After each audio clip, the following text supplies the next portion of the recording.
All right, we're recording. So I'm super excited because today I have an actual proper interview. I think this is the first interview I've done on the podcast, Maddie. You're my first real interview. I've worked with pieces with people and I've brought on friends, but you're my first like actual honest interview. So I'm going to try Well, not that's to. very exciting. Yeah, I feel I mean, honored. and a fantastic first interview it is too. And I will do my best not to be awkward and weird during interviews, but I promise nothing. So let me introduce you. I'm with Matty Dalrymple. She is the author of the Lizzie Ballard thrillers and the Anna Kenneth suspense novels. And you have a new novel coming out. Or when this drops, it'll have just come out. So The Falcon and the Owl launched October 15th. Um, you are a member of the Mystery Writers of America, Sisters in Crime, and the Brandywine Writers Group. And then you also do speaking and consulting on writing craft and publishing. And you are as the Indy Author, and you host the Indy Author podcast, which you That's were incredibly kind to have me on. So we're tagging here. I got to yeah. come on Well, yours, and you're coming on I mine. think that your episode should go up on October 13th, 2020. So yeah, we'll have a little fest of Yeah, Jeff and and Maddie out there. that's right, a Jeff and Maddie fest. Yay! And let me just say that I listen to your podcast pretty faithfully, and it's fantastic. So Thank you. you do a great job, Thank which is you. part of the reason I'm so intimidated to interview you because you're such a great interviewer. So I'm just a little nervous. So, but I'll try not to be. So yeah, if anybody listening to this hasn't checked out your podcast, the Indie Author podcast, they should because it's really good. I really liked your interview with Jay Thorne recently. It was Yes, really he's great. always a fun interview. Yeah, he was talking about his uh, uh, things authors don't do books, which are Yep. fantastic. Yeah, Yep. so yeah, go and if you are listening to this, go and check that one out because it's really good over at the Indie Author podcast. Um, okay, so let's jump in. So tell us a little bit about your series, the Anna Kenner suspense novels. What are they like? What do you want people to know about them? They are suspense novels, and Anne Kinnear is a woman who can sense spirits. So it has that kind of paranormal twist, but it's treated in a very business-like way. She has a consulting business that she and her brother have built up around her ability that has clients and contracts, just as you would if you had I don't know, a detective agency or something like that. And not surprisingly, her engagements get her in trouble. And so the first Anne Kinnear suspense novel, The Sense of Death, was set near my stomping ground outside Philadelphia and concerned a socialite, a young, upwardly mobile Philadelphia socialite who is murdered right in the beginning. So that wasn't so much a mystery because right away who done it. It's more a will he get away with it and what's going to happen to Anne in the process. And then the second one, which was sort of closed off a loop in that book, was called The Sense of Reckoning, and that was set in Maine, one of my other favorite places to go, Mount Desert Island, Maine, and had it as a backstory, the big Bar Harbor fire of 1947, which happened in October. So The Sense of Reckoning is on sale as an ebook for 99 cents to celebrate the anniversary of the fire. So if anyone's listening to this in October, they can pick that up for 99 cents. And then for book 3, which came out on the 15th, The Falcon and the Owl, I came back to my home ground, Chester County, and it's about Anne and a woman who is a aerobatic and air show racing pilot, Gwen Burridge. And again, it starts out with a murder that you see right on the Yeah, page. yeah, So the yeah. reader's As all wondering good what will suspense happen novels about should. that. Yeah, Pardon me? I said as all good suspense novels should have a murder at Yeah, the end. exactly. But this one does have a mystery aspect as well. So there's a reveal at the end that people can be watching out for as they read. That's awesome. So when you say she senses spirits, does she talk to them? She does in the later books. In the first one, her skill was quite basic. She could just kind of sense whether a spirit was friendly or unfriendly, Nice. and she would sense or sounds about it. But her ability has progressed through the course of the 3 books, so now she does converse with dead people, which opens up a whole new world of suspense to to plumb. Yeah, that's fantastic. How so I'm just gonna ask you. I didn't prepare you for these questions, but I'm really fascinated. So I'm just gonna ask. I Sure. love supernatural thrillers. Like I'm a huge fan of them. So yeah, I'm just gonna plumb a little bit. So um when you're writing her conversation with a ghost, does she see it or is she talking to air? The scenes are written as if she's just talking to another person. Okay. But it's interesting because in book two, I think, I had the conversations with a spirit. In book one and book two, I had them as in italics, Yeah. actually, maybe just in book one, because the interactions were very short. Gotcha. But by the time I got further on, actually in book two, there were long passages of dialogue and it was awkward to put them in italics. So I just presented them as if she was having a conversation with anyone. But a really interesting thing is that whenever I write a scene with Anne and a spirit and anybody else, I have to write out all the dialogue and then I have to go through and highlight just what Anne is saying, because to someone who was overhearing them, they would only be hearing Anne's side of the conversation. So I can have fun with the idea that they're only getting part of the story, so they may be confused. In some cases, Anne I is love that. trying to withhold information. So I have this scene in book three, The Falcon and the Owl, where she's talking to a spirit in the backseat of a car, and a young man that she doesn't want to know what she's talking about is sitting in the front seat. And so she's saying things like, uh, why did that first person you mentioned do what you say they did to that second person you mentioned? Because she doesn't want to say any names in front of the young man. And so that opens up some opportunities for misunderstandings. And Yeah, totally. Who is on first moments can come out of yeah, that. Yeah, exactly. that's really great. That's fun. I love the introduction of unseen characters into reality life because it leads to that kind of like fun conversation you're talking about where they're like parsing out what's going on. A lot of can create a lot of suspicion around the main character as to whether or not they're crazy, which is a lot of fun too. Right. And I love the whole like I'm a big fan of studying the spiritualist movement in America, like the 1800s Sojourner Truth, like around that, like the Fox sisters and the knocking ghosts and all of that, the table turning. It's so much fun. So I love that you're pulling that into this suspense world. It's really great. Yeah, it's a lot of fun. Yeah. So talk to me a little bit. Let's get into character voice and how you're writing dialogue and how you're moving in with Anne. So talk to me a little bit about Anne and like who she is as a character. Well, I have to say that Anne is a lot like me, except for the spirit sensing part. But I have two series. I have the Anne Kinnear suspense novels, and I have the Lizzie Ballard thrillers. Lizzie, just to set up the comparison, Lizzie is a young woman. She's mainly 16 or 17 through the three book arc of Yeah. the Lizzie Ballard thrillers. And she's this young woman who's very outgoing, very friendly, wants to connect with people. She's just a great person, but she has a special ability, and I won't say what it is because it would be a bit of a spoiler. She has a special ability. As my tagline says, what happens when an extraordinary ability transforms an ordinary life? And Lizzie's extraordinary ability is such that she really shouldn't be connecting with people. She should really just be staying home by herself. Yeah. Yeah. But she really wants to be out there connecting with people. Whereas Anne, on the other hand, there's no reason she couldn't be out there connecting with people, but she's had enough bad experiences of people thinking she's crazy or lying or a charlatan Mm. that she's sort of isolated herself, and she has this small circle of very close friends, including her brother Mike, who is also her business manager, Mike's husband Scott, um, a couple in the Adirondacks in the first book where Anne lives that are kind of her surrogate parents. And so it's interesting to play with that difference between the two characters. But Yeah. gradually Anne is getting out there more.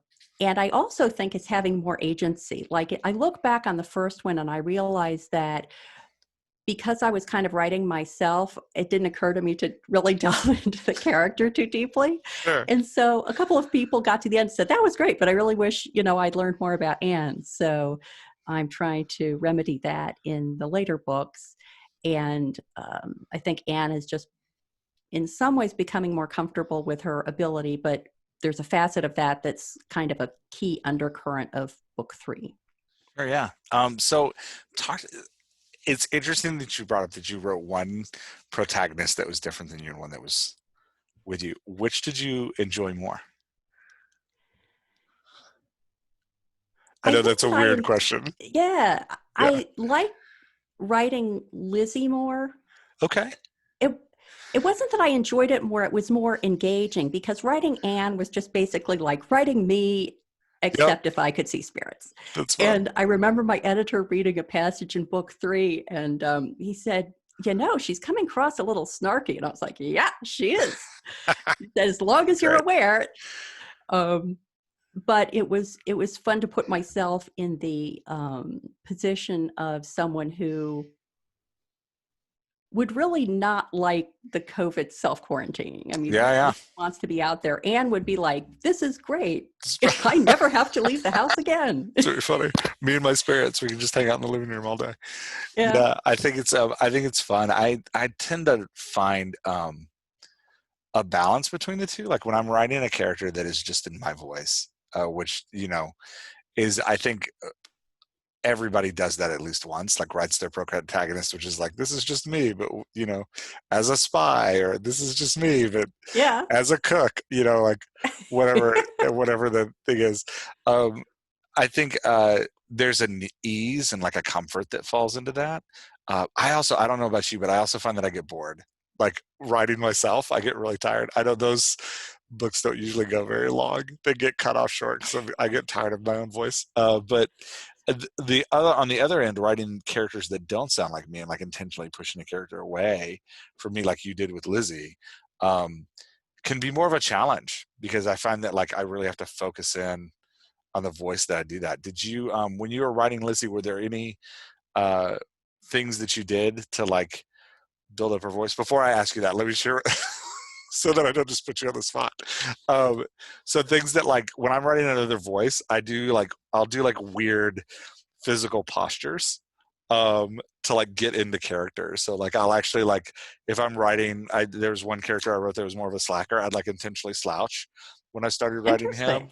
Or there's another character that was super energetic, so before I started writing her, I'd like jump up and down just to like get my blood flowing. So like I'll do weird things, which is fine when I'm working on a novel by myself, but when I'm working in my office with my writing team, they'll like look at my office and I'm like spinning in a chair. They're like, "Is Jeff okay?"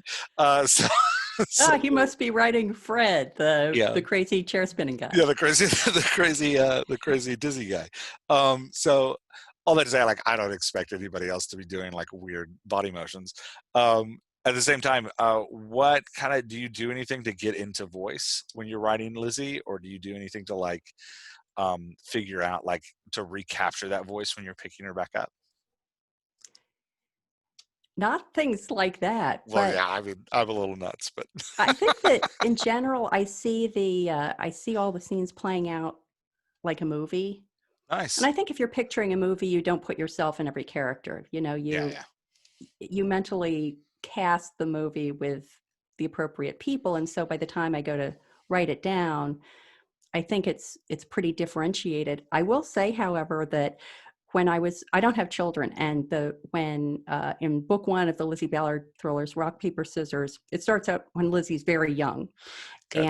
and so I wrote a scene where she was doing some stuff, and there was a reference to her. She was about to go to nursery school or something like that. And then I gave it Nice. to a friend who had children, and I said, "Can you read this and see if it's age appropriate?" And she was like, "Oh no, she would be older or she would be younger. I can't Yeah, remember." So I thought, it's important to me that she do the things she's doing, and I'll yeah, just change what age she is, yeah, yeah, to accommodate, rather than saying, "Oh, well, if she's going to nursery school, then she would be saying this kind of thing." yeah, But it was interesting because Lizzie is an unusual combination of very mature, because she has gone through some terrible things by the time she becomes 16 or 17 years old. She's in a thriller, bad things have happened. Um, but she's also led this very, very protected life. And yeah. so in some ways she's very naive. And so it was interesting to kind of see her going back and forth between that naivety and that maturity. That's interesting. as she Yeah. went through the story. Yeah. That's fast. Those kind of character transformations I think are really great. Um, I really like that. Well, let's flip back over to Anne. Mhm. Um, so I find that when I write character voices across a series, like when I have to carry a character on for a long time, there's things about writing that character that I really enjoy and things that really bug me. So let's start with the joy. Like, what do you like about writing Anne's voice? Well, I think that one joy I've had is realizing that people are going to be okay if I spend more time on Anne.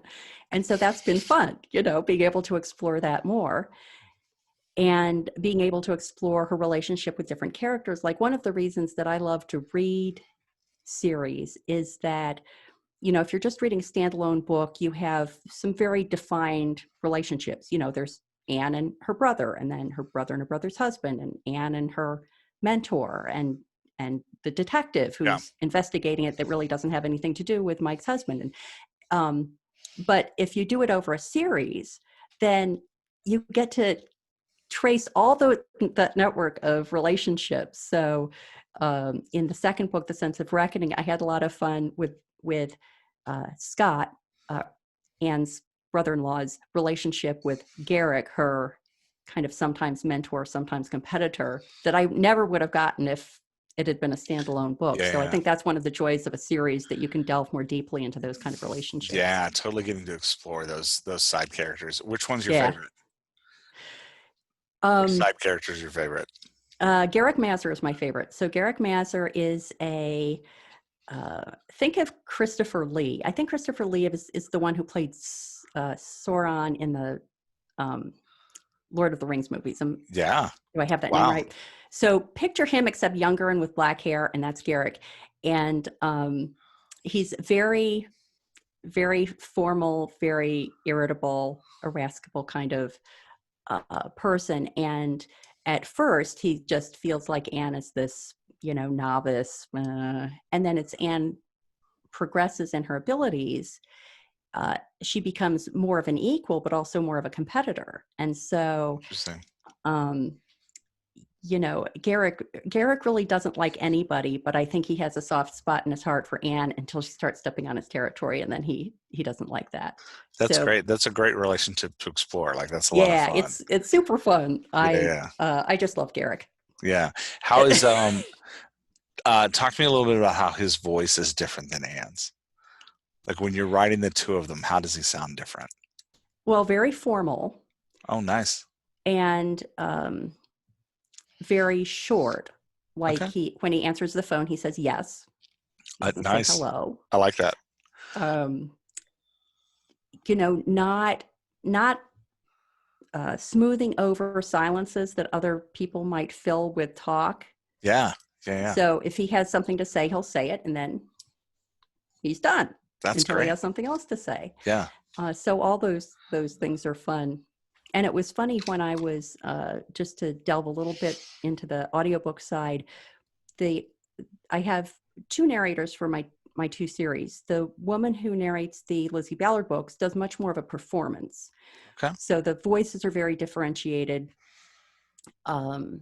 There was in the third Lizzie Ballard book, there's a group of Swedish characters. So she did all the Swedish accents. She even It's said some fun. Swedish. That's And great. the Did it narrator come off for okay? it came off great. It came Okay. off great. Accents are 50-50. You never know. You never Yeah, know. she did a Yeah. great job. But the woman who narrates the Ann Kinnear novels is much more of just a straight reader. And they're both fine. It's just different experiences. Yeah. But what I found is that, she was reading along and everybody kind of sounded the same. And then she got to the first scene with Garrick, and I was like, no, you can't read Garrick just like everybody else. If That's you're funny. only going to differentiate one person, it has to be Garrick. And he has to sound very ponderous and serious, and Yeah. like he really would be doing almost anything other than talking to you. But if he has to, okay. Yeah. That's awesome. I've only done one audiobook, and it was a rough experience. Who did you use, and how was the experience transitioning from print to audio? It's been great. I found both my narrators through ACX. Okay, So great. when I did my first audiobook, it must have been 2014 or something like that. And ACX was pretty much the only game in town. Yeah. And, you can go on there, you can say, I have this audiobook. I want it to be narrated by a female who sounds like she's about 30 years old with an undistinguished American accent and a straightforward reading style. You can define all those things. And so I found the narrator for the Ann Kinnear books that way, and similarly found the narrator for the Lizzie Ballard books through ACX. And they've both been just super easy to work with. And at some point, if you're interested, we can talk through the process, but basically just super easy to work with, although very different, very different styles. So you have to kind of bring a different expectation to it. But the one thing I found is that, first of all, listening to someone read your work is really a lesson in writing. What did you learn by listening to somebody read your work out loud? Well, one of the things I remember with the first book is early on, there was a scene between the guy who had committed the murder already on screen and his dad. And I had written it but hearing in my head that the dad was exasperated with the son. But when she read it, it was very much like the dad was angry. So you left that scene feeling bad for the son, more so than feeling bad for the dad for the behavior that the son was exhibiting that was making him exasperated. And I was trying to comply with the whole, they're an artist, you have to let them have their creative picture. But I finally said, it's like, it's not right if somebody leaves that scene feeling sorry for the son rather than feeling sorry for the dad. And so I asked her if she would re-record that one chapter, and she did. It's great. Very accommodating. Was it just? But then I wanted to go back and say, what did I write that made her read it as? As the son is the sympathetic one, not the dad is the sympathetic one. Yeah. Was it just changes in tone she made, or did you actually change the language the characters were using? No, it was just changes in tone, because by that time the book was out there. Gotcha. The print and ebook books were out there. It's actually The Falcon and the Owl is the first audiobook I've done where the audiobook is going to be largely recorded by the launch on October 15th, which has been great. Yeah. But the other thing I found, in that case, I did have the opportunity to go back and make changes. And in some cases, I did make some changes, like adding more attributions and long lines of dialogue. Interesting.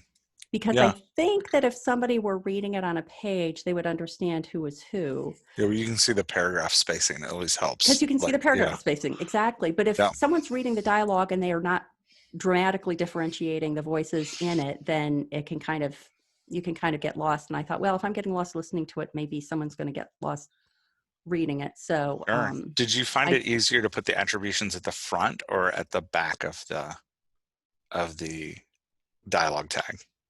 I almost always put them at the back. At the back. At the end of the sentence, right? So like, yeah. What are you doing? Said Anne. Yeah, I've debate that so much because, there's in audio. I've listened to a lot. I've only done one audiobook, but I've listened to a lot, and I always want to know who's speaking, especially if the voice actor is like the second actor you had, where they're not doing voices, they're not indicating like with their inflections who it is, they're just reading straight out. And so I'm always tempted to put the dialogue tag, the like attribution at the front, and say like, as Jim was like moving across the room, he said blah blah blah blah blah blah blah, as opposed to like blah blah blah blah blah Jim said. So I was curious if you had played with that any. But I think the more natural way is what you're saying, is to put it at the end of the dialogue. Like typically that's what I think that's how we all write, is drop it at the end. So yeah, I don't know. I'm curious to. That there's no reason you couldn't do it two different ways, but that would be a huge effort to go back and make those changes just for the audio. But if you own the rights to both, I suppose there's nobody telling you can't do it. Yeah. Besides, and so this is something I've been thinking about a lot for my own work and for the people I work with, is like, if we're writing this book to prep it for audio, like what changes do we need to make up front? So besides giving more attributions, what else would you have done differently with your books before you took them to audio? Is there anything that like, oh, I wish I would have done that before I went into voice recording? I don't know that Well, the one thing I will say, because now I'm in the process of recording an audiobook, I have a nonfiction book called Taking the Short Tack, Creating Income and Connecting with Readers Using Short Fiction. And Nice. I'm working on a book called Podcasting for Authors, and I'm going to be doing the audiobooks for both of those myself. Wow. And I'll have I to read that wrote, second one. That one sounds right up my alley. Yeah. yeah, you can read it and let me know what you you, think. you give me some tips when we're done. Yeah.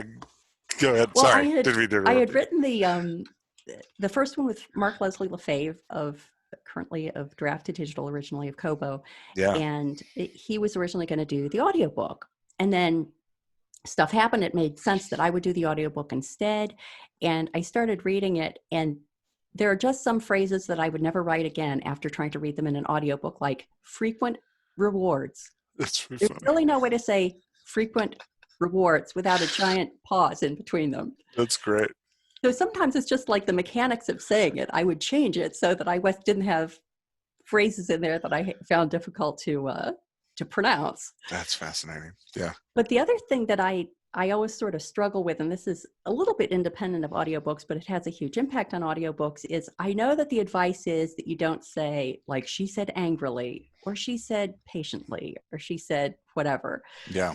Those little But famously from Stephen King, who's yeah, like cut yeah. all the ly words. Yeah.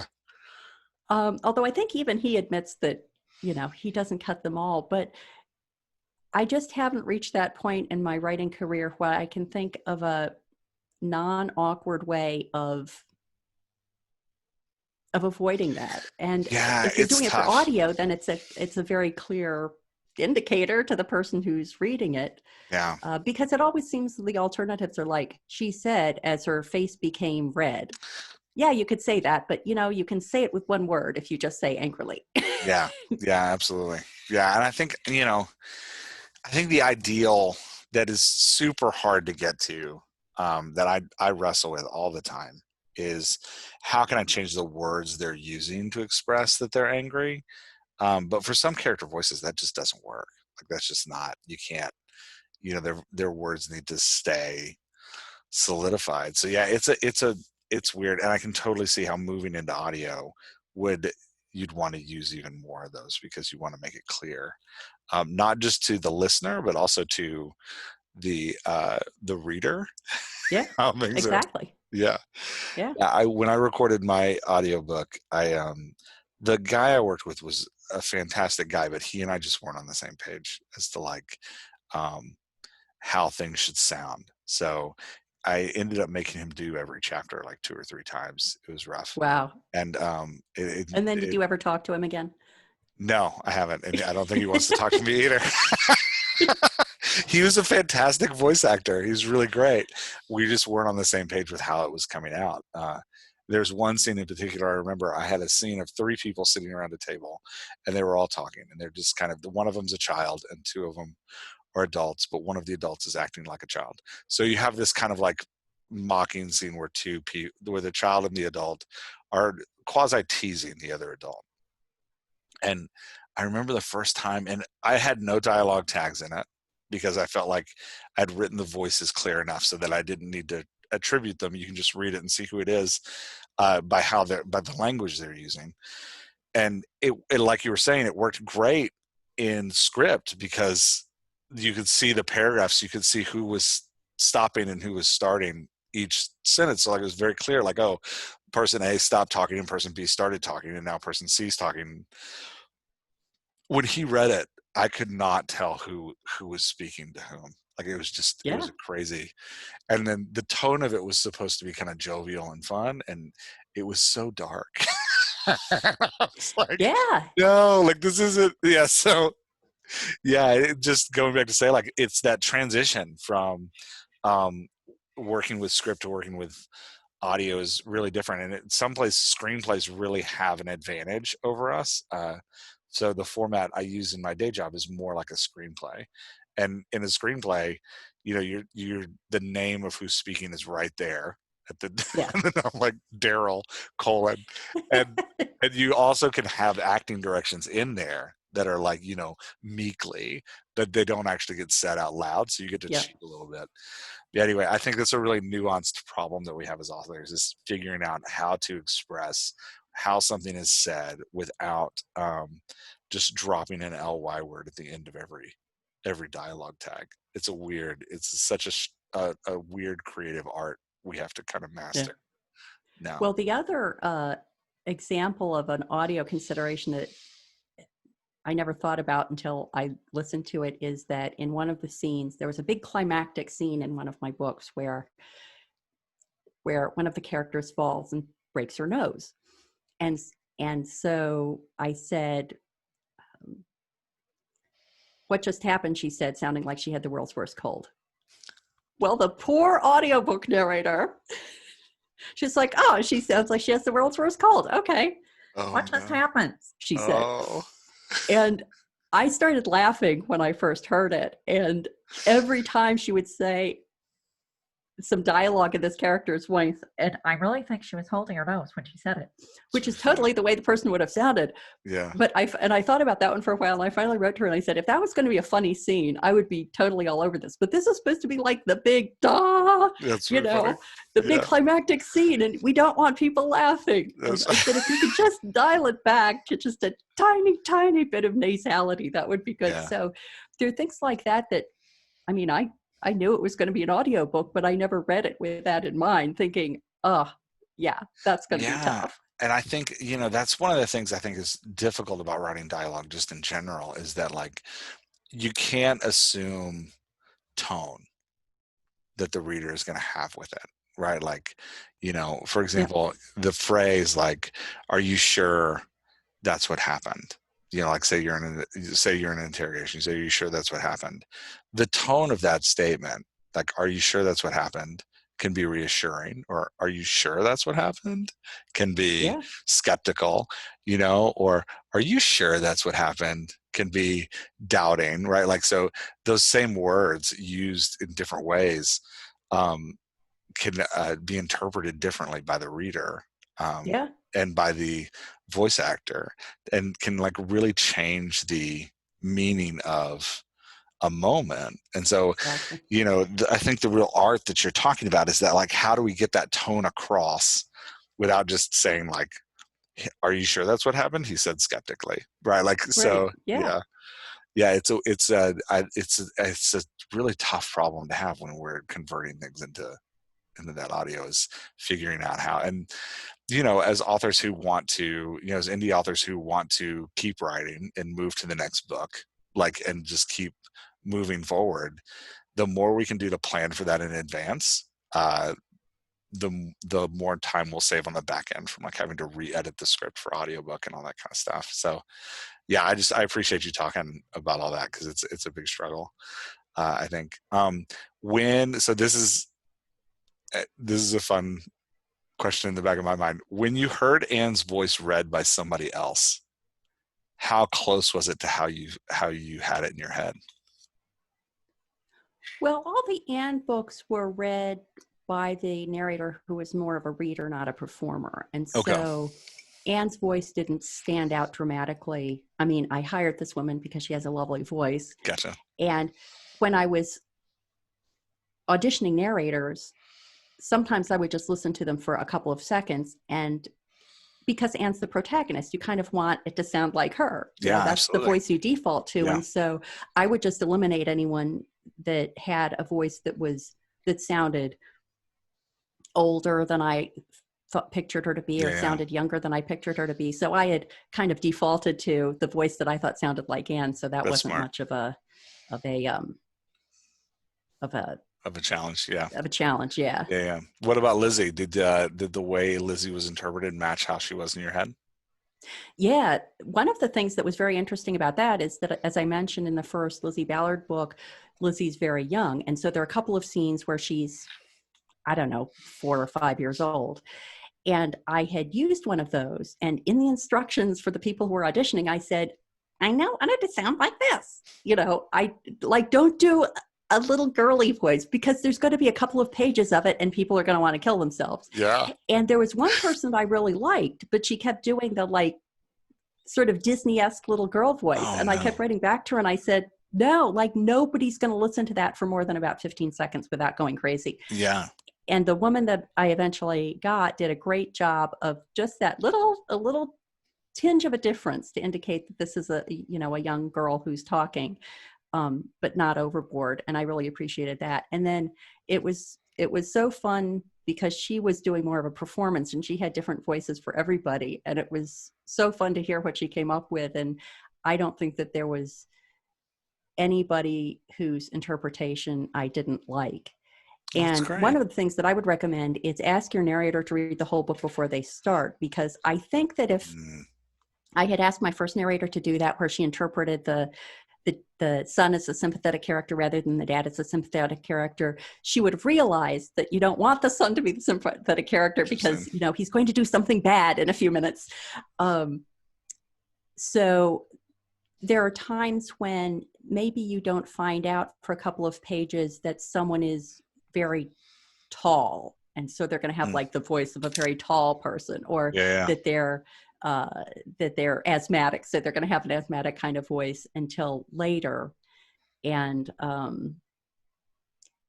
so it's important that you give the narrator the opportunity to understand the whole story so they can make those decisions about what voices they want to bring to the characters. That's a really interesting consideration that I hadn't thought of before. Did you give this is just a random thought. How did you prep your voice actors for that kind of like physical manifestation of a voice? Was there anything you gave them before you started their recording that was like, hey, just a heads up, this character is, blank? Not so much, because I did have this agreement that they were going to read the book, so they would find out who was tall and who was asthmatic. Gotcha. Although before I decided that I was going to use that approach, I did try to keep a log that would say, this person has a French accent. Like one example is that I had, so The Falcon and the Owl is set outside Philadelphia, and I have a scene where Anne encounters a woman who is described at some point as having a pronounced Philly accent. Yeah. So it's not mentioned when she's interacting with the woman, but at the end, when the woman leaves, Anne says, I'm going to have to remember to tell Mike not to take on any clients that have a heavy Philly accent, implying that the woman had a heavy Philly accent. And so I should have made a note of that, because, the chapter got recorded with no accent. And I was like, it's not going to make sense when Anne refers to the woman with the Philly accent and she sounded just like everybody else. Yeah. So in those cases, I probably should have done that just to make it super clear. I also do, though, try to make notes of any place name pronunciations, like Paoli or Schuylkill, or that it's Lancaster, it's not Lancaster. Yeah. So those are important, because those are hard for a narrator to look up and get the right pronunciation. Yeah. So a list of pronunciations and a list of potential accents and characteristics would probably be really helpful. I think that's smart. Going into that thing, going into the voice recording. That's really great. So any other advice you'd have for, like, you've given some really great advice for like moving into audiobooks, considering how the script is written, looking at like, what considerations the author's going to need, getting the reader is going to need before they go in, like getting the reader to read the book before they actually do the reading, and then creating that list of like pronunciations that might be tough to do, which I'd imagine is going to be a really big deal if you're like getting a sci-fi book or a fantasy book done. Well, I remember in our conversation about when you were on the Indy Author podcast, we were talking about The Martian, Andy Weir's The Martian. Yeah. And I had first experienced that in audiobook, and I think that's where he kind of broke out, that the audiobook became such a big hit, and then the book followed on. But I remember listening to that, and there was one point where the narrator said he typed it into the computer in ASC2. I was like, ASC2, what could that mean? And I realized that it was ASCII. If you're talking about ASCII code, it's SCII. It's really funny. Yeah. And the audiobook narrator didn't know it. To him, it looked like ASC in a Roman numeral too. So it's really funny. So I guess that's a good lead into another tip, which is listen to the whole audiobook, because I can now say, not only from my experience as an author, but in my in-process experience as a narrator, it's just so easy to say a word wrong. Yeah. And the narrator may be quality assuring it, but it just may not jump out at them. And so you really need to listen to the whole book. And you should really, as a courtesy to the narrator, listen to it as close to when they're recording it as possible, because if they say paoli wrong in chapter 2 and then paoli appears 17 more times, they're going to appreciate that you catch it on chapter 2, not at the end and say, could you go check those 18 times when paoli was wrong? Yeah, that's really smart. That's a great tip. Yeah. And and just adding that time into your planning as well. Yeah. Like I do find that audiobooks are not something you can rush. It's not it's not like cranking out an ebook, right? Like it really does. There's a partnership there between you and the narrator, and that partnership has to be given the appropriate amount of time to like work itself out. Yeah. Yeah. I have been really lucky that both the narrators I've worked with have been super accommodating about complying with my quite OCD approach, which is I have a spreadsheet that I have everything in a spreadsheet, but I have a spreadsheet that has, I have a status, chapter, time, and note. So I might say in chapter 1 at 7:35, you said Lancaster, but it should really be Lancaster. Oh, that's great. And then that's the way I track. A lot of times all they have to do is, I don't know how they do it, but they just insert the new word. They don't have to re-record a whole string of audio. And so I just have to go to that one section to check it. And if you can set that up where you have a sort of process like that for getting through the changes, then that's super helpful too. Yeah, that's really smart. I did mine on paper, and that was not smart. I had like I had like the script of the book, and I was like leaving notes in line, and that was terrible. So yeah, your spreadsheet ideas sounds amazing. That's really smart. And it's nice because you can put it out on Dropbox or Google Docs or whatever, and everybody can get to it. Yeah, everything's so shareable now. That's really great. Yeah. Yeah. Let's switch for a second to talk about writing a character across series, because as somebody who's written multiple series and characters across those series, what are you doing to remember how characters sound and how characters,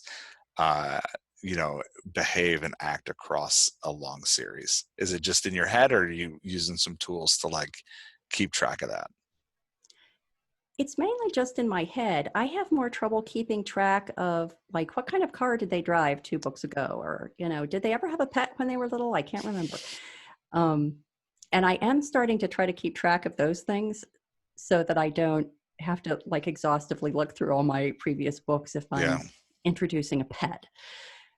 But I think it is the case, and I'd be really curious to hear your perspective on this, that because it's all playing out in my head like a movie, it's not like you see, Sean Connery as James Bond, and then you have to kind of think about what he sounded like or how he talked. It's visual. If you're playing it out, then they just become like people, and it's kind of like listening in on your friends and transcribing what they're saying, more so than, oh, now I have to like get in this person's frame of mind. But I'm curious, I mean, this is what you do, so I'm curious as to what you think. The visualization, I think it's all preference. The visualization really helps some authors, right? Like I even know some authors who'll like find pictures of their that they feel represent their characters and put those pictures on like a board in front of where they write. That visualization doesn't help everybody though. Like there's some people that do that, look at those pictures and is like, well, this isn't helpful. So like this is doing nothing for me, or I don't write in the same place every time. So like having a like chart that I have to pull up isn't really helpful. So it depends on what works for you. I tend to use an Excel sheet and then digest that Excel sheet into like very small,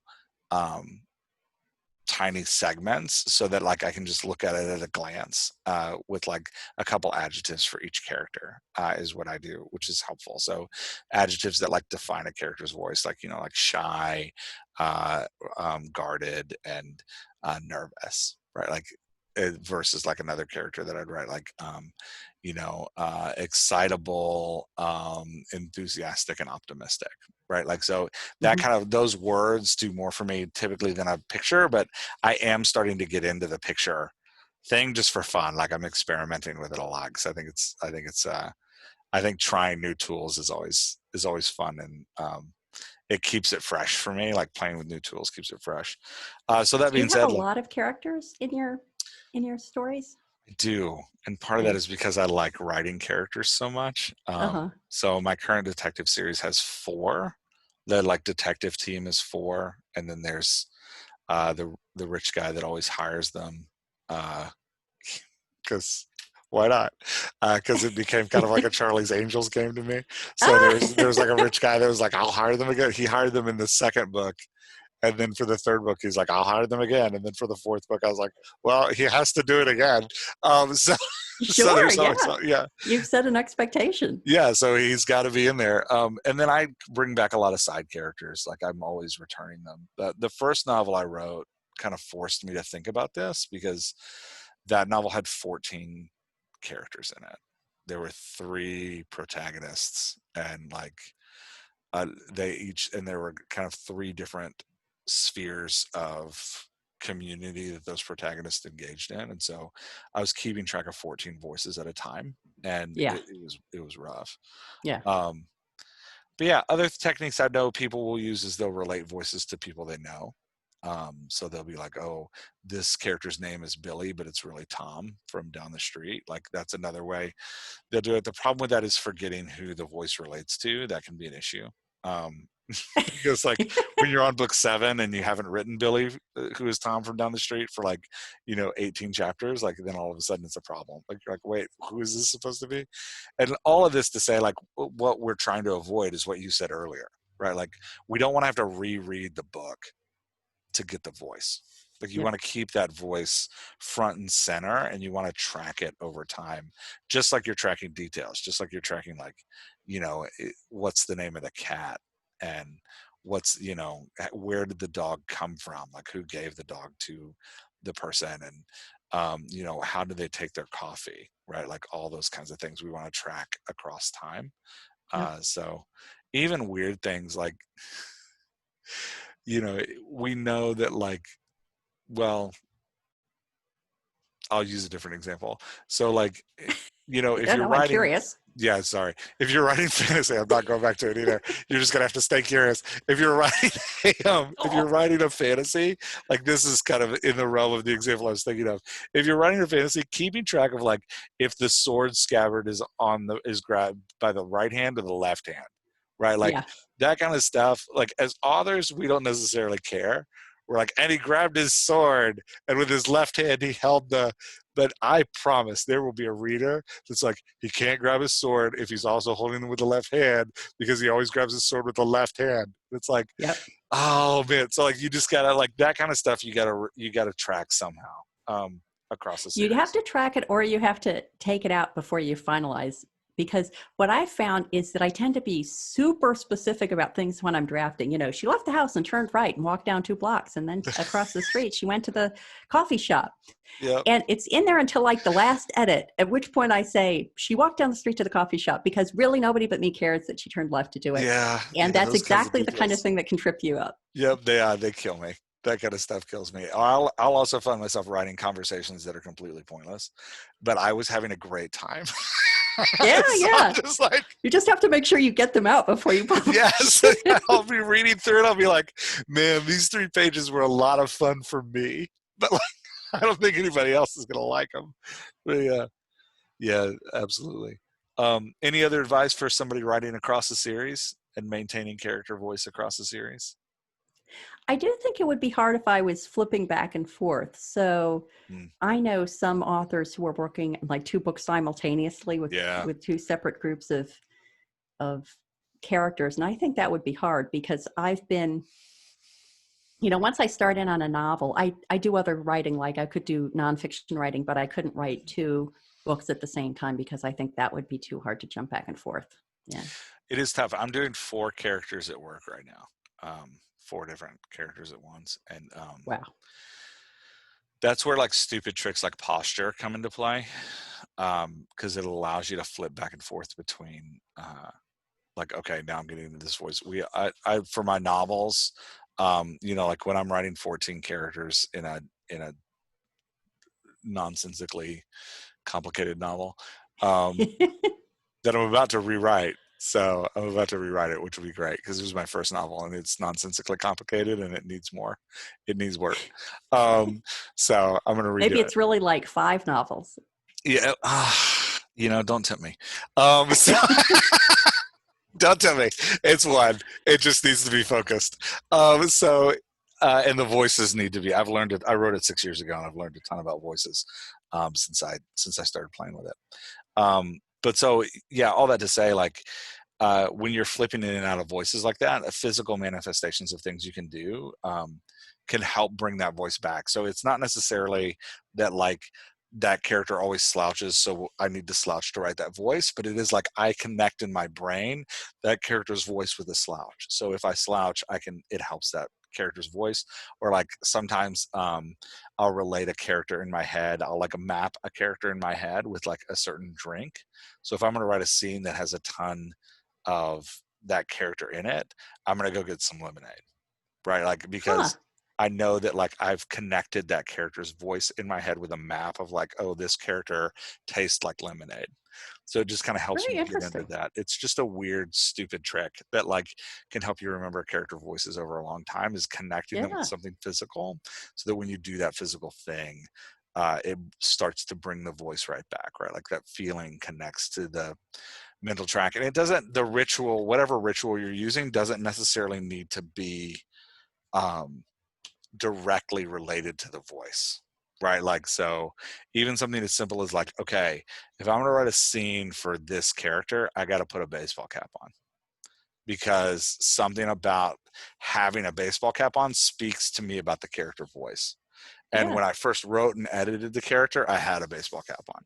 So like that, putting that back on, listening to music can do it too, right? Like when I need to get a character voice down, sometimes I'll connect that character voice with a song, and usually it has to do with the tone of the song.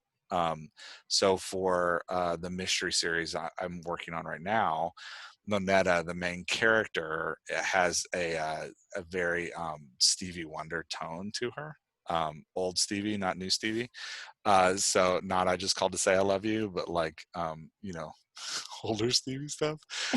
So I'll turn that on in my headphones when I start writing a scene with her. And it really helps me like just jump back into the tone and groove of her kind of emotional flow of her voice. It's helpful to jump into that. I do have that more with clothes. Yeah. Because Lizzie Ballard, for example, who's, 15, 16, 17 for most of the books, loves brightly colored clothes. So she's always Nice. wearing like vivid color Yeah. combinations. And I have this whole part in The Falcon and the Owl where I was just editing the podcast episode that you and I did, and one of the conversations was how the antagonist and the protagonist are often share a lot of the same characteristics. So like Harry Potter isn't that much different than Malfoy, isn't that much different than Voldemort. Yep. And I was thinking about that in terms of The Falcon and the Owl, which has Anne as the protagonist, and then this pilot, Gwen Burrage, as an antagonist. And there's a subplot about how they have different perspectives about celebrity. So Gwen, as an air show pilot, is all about celebrity and performance and playing to the crowd. And Anne, as as she says, I'm not a performer, I'm a professional. And, kind of like if she was an accountant or something like that. Yeah. And I have a part where that's written from Gwen's point of view, where she's seeing a video of Garrick Mazur, the Christopher Lee sort of character, and she says he really had a great look going. He had like the black hair and the black eyes and heavy black eyebrows and the black shirt, with his long black hair kind of over the collar of his black shirt. And she says, a look like that, it's easier for a man to pull off than a woman. Anne Kinnear wasn't doing herself any favors with a wardrobe that appeared to be sourced exclusively from LL Bean. Nice. So that's how I think of them. Anne That's is the fun. LL Bean character, and Gwen is the character who is always, in all circumstances, dressed appropriately to her sort of a branded color scheme. So she has Yeah, a branded color scheme for her planes, and her clothes are always matching that kind of a purple, silver, white kind of yeah, effect. that's a great visualization technique. I love Yeah. that. Yeah, especially tying it to that like color. Um, Yeah. and tying their personalities to color is really great. That's a Yeah. fantastic tool. Yeah, and again, like all of these things are just, what we're doing for people listening. What we're doing when we talk about this is we're just finding ways to cheat, right? Like we're looking for ways to cheat because we don't want to spend, a week reading this old novel. One, because I don't know about you, but whenever I read my work, I go crazy because I'm like, I should edit all of this again. I should write it all again. Like, I just can't stop. Like, okay, now I'm going to cut this and I'm going to put this here, and we're going to republish this thing. So like, if I go back and read my novel again, all of a sudden I'm not writing the new novel, I'm editing the old novel like Yeah. all over again. So there is that, like, as Da Vinci said, art is never actually finished, it's just abandoned. There is a point where like you have to abandon a novel. So all of this like visualization stuff and like tying your characters to colors and clothes, or me taking weird body postures or drinking weird drinks before I write a character, it's all just how to cheat, right? Like we're just cheating, so that we don't have to go back and read the novel again to figure out what the voice is, or like keeping charts or keeping pictures, or Yeah. like whatever you need to do. Yep. Yeah, there are no rules, so you can do whatever you need to do. Uh, I mean, you can't hurt other people to remember voices. That's not good. So there are some rules. There are rules. But that being said, whatever you can do to build structures around trying to remember characters across scenes is, Yeah. and across long books is, I think, really smart. Yeah. All right. Well, anything else you want to share? I mean, I want everybody to go out, now that we've talked about this. I want everybody to go out and grab an Anne novel and read an Anne Key. Yeah. Well, Um, please, if you want to start at the very beginning, it's The Sense of Death is the first Anne Kinnear novel. The yeah. Sense of Reckoning is the second. And as of October 15th, The Falcon and the Owl is the third. And you can read them in order, but not necessarily, Siri. They're all Nice. make sense as standalone as well. Yeah, I'm a huge proponent. I mean, people who listen to this podcast often will know that I'm a pretty obsessive reader. So I'm a huge proponent of reading each other's work. I think it's really important that we're not just to stay in like genre trends and to figure out like what's charting on Amazon and that kind of stuff. Like, yes, we have to be present in our genre to figure out what's happening, but also just to learn from each other. Like, it's important that we're reading each other's work so that we're, because, ideas actually come from community. Nobody's like, no man is an island unto himself, to quote Dunn. But so like the best ideas are going to come inspired by other people's stuff. So Yeah. totally recommend. Even if you don't read, all that to say, even if you don't read thriller, supernatural thrillers and suspense and mystery, go grab it. Like, pick it up, check it out, see how it's going. I Ebooks are appreciate cheap. you saying that. Yeah. All right, Maddie, thanks so much for coming on Thank with you. me. This has been so much fun. Yeah, it was great. I really appreciate it. I'm gonna My stop the pleasure. recording. Maybe every podcast this is a problem. There we go.